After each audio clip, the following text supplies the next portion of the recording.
Orang Islam 95% di Indonesia percaya kepada Tuhan. Tapi kenapa kehidupan di dunia ini tertinggal? Teknologi tertinggal, ekonomi tertinggal, karakter tertinggal, pendidikan tertinggal. Ayo jawab.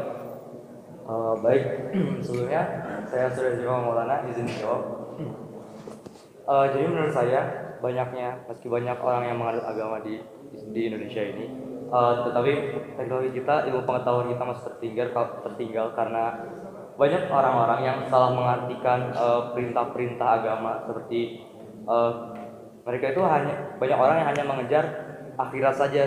Jadi meninggalkan dunia, tapi maksud meninggalkan dunia itu adalah tidak berusaha menjadi orang yang lebih baik di dunia, tidak berusaha menjadi orang yang berguna di dunia.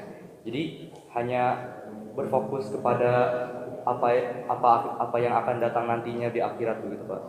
Jadi tidak berusaha di dunianya. Oke.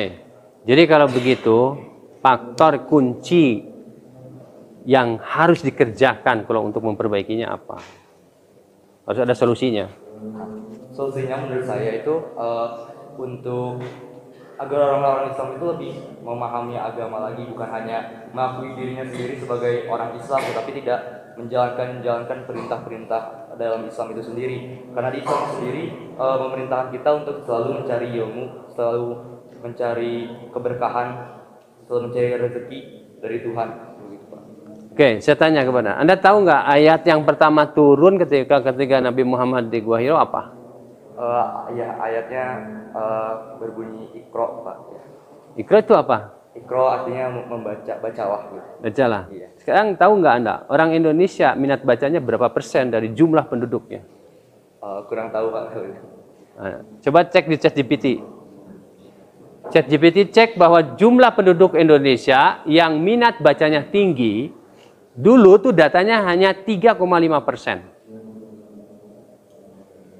Itu faktor kunci menurut saya. Kenapa kita ini terbelakang kehidupan kita ini? Sungai penuh dengan sampah, banjir setiap tahun. Quran itu yang 6.600 sekian ayat itu diawali dari satu kata kunci itu. Password itu Iqra. Nah sekarang orang Indonesia tidak suka.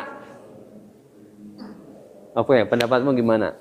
Jadi menurut saya orang Indonesia, masyarakat umum harus lebih mendalami lagi, memaknai lagi Al-Quran, karena jika kita memaknai Al-Quran, kita pasti lebih mengetahui perintah-perintah Allah.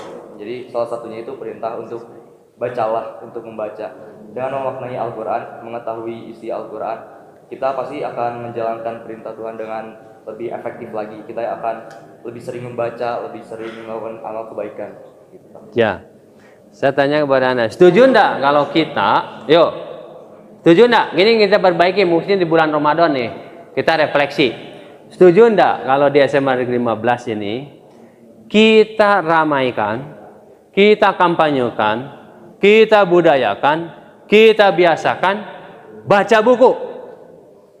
Sebagai bentuk, iyyaka na'budu wa iyyaka nasta'in, kami hanya mengabdi taat kepada Allah Subhanahu wa taala, kepada perintahnya, dan perintah yang pertama dari Allah membaca. Yuk kita budayakan. Setuju enggak? Setuju, Pak, setuju sekali, Pak. Agar Indonesia juga menjadi bangsa yang hebat begitu, Pak. Agar tidak tertinggal soal dari segi pendidikan maupun teknologi. Oke. Kalau Anda setuju, artinya dari mulai sekarang ke depan Anda harus mengkampanyekan, harus memperlihatkan, dan harus melakukan. Artinya, dimanapun Anda berada di lingkungan sekolah ini, baca yang harus kamu lakukan, bukan ngobrol.